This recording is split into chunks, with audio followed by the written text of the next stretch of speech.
Ciao a tutti e benvenuti in questo nuovo video che è un video un po' diverso dai nostri soliti, è un video tecnico su un argomento che ci avete chiesto voi nei commenti di altri video passati,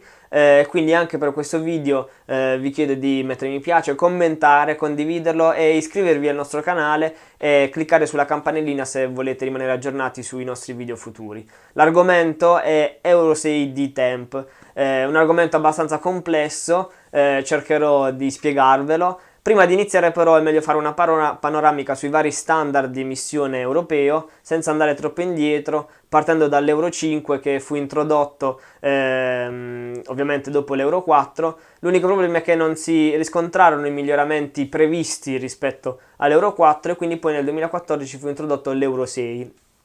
Se non che poi ci fu il Dieselgate che aprì un po' gli occhi non tanto sugli standard di emissioni quanto sui cicli di misurazione dei dati, che all'epoca era il ciclo NEDC, che era un ciclo in laboratorio che si discostava molto dalla realtà. E quindi si è deciso di cambiare questo ciclo di misurazione dati e quindi l'Euro 6 che era uscito da poco, nonostante avesse dei buoni limiti sulla carta, proprio limiti di emissioni, veniva falsato appunto da questo sistema sbagliato per la misurazione e quindi fu introdotto l'Euro 6C che è stato il primo standard di emissione a seguire non il ciclo NEDC ma il ciclo nuovo VLTP, che era sempre un ciclo in laboratorio, però che si avvicinava di più ai dati reali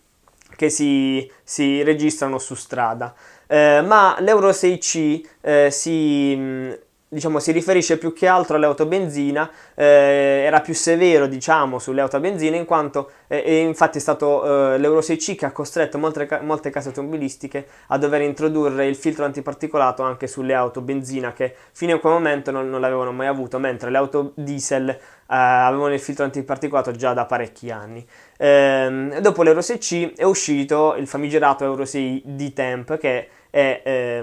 quello di cui si sente parlare in questo momento. L'Euro 6 D-Temp ha introdotto un'altra novità perché è stato il primo standard di emissioni che non segue soltanto il ciclo in laboratorio VLTP ma segue anche il ciclo reale RDE, che è un ciclo di misurazione dati che viene effettuato esclusivamente su strada, quindi rileva realmente quali sono le emissioni dei veicoli. Ma come funziona l'Euro 6 D-Temp? In poche parole vengono prese le misure sia in laboratorio col ciclo VLTP e sia su strada col ciclo RDE e vengono confrontate. E un'auto per essere omologata Euro 6 D-Temp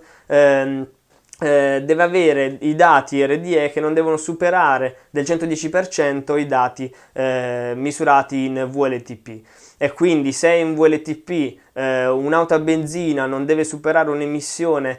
di 60 mg per chilometro di CO2, un'auto diesel non può superare un'emissione di 80 mg per chilometro. E quindi nel ciclo RDE un'auto a benzina non può superare i 126 mg per chilometro e un'auto diesel non può superare i 168 mg per chilometro. Ma perché si chiama Euro 6 D-Temp? Si chiama così perché è uno standard di emissioni temporaneo, in attesa che entri in vigore l'Euro 6D vero e proprio, che è identico allo standard di emissione Euro 6 D-Temp, con l'unica differenza che la discrepanza tra il ciclo VLTP e quello RDE non è più del 110% ma è del 50%. Quindi un'auto a benzina non può emettere più di 90 mg per chilometro e un'auto diesel non può emettere più di 120 mg per chilometro di CO2.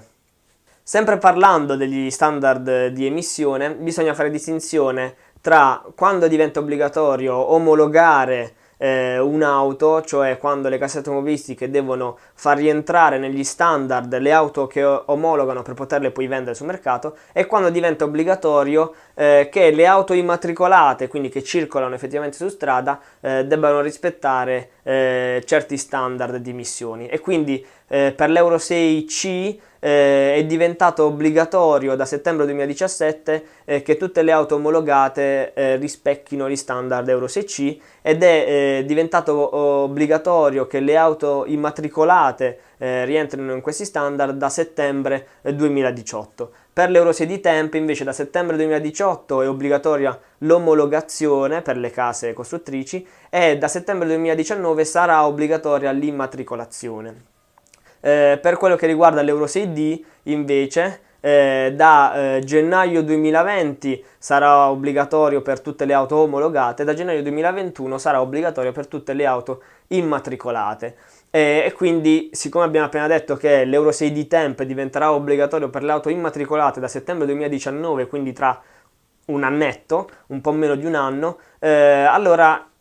ci chiediamo come mai ci sono già delle auto in vendita che rispecchiano gli standard Euro 6 di Temp. Questo perché molte case automobilistiche sono riuscite ad anticipare i tempi e quindi a mettere sul mercato auto che già adesso rispecchiano standard che però entreranno in vigore nel futuro. E questo, diciamo, l'hanno fatto anche per invogliare le persone a comprare le loro auto, perché ciò significa che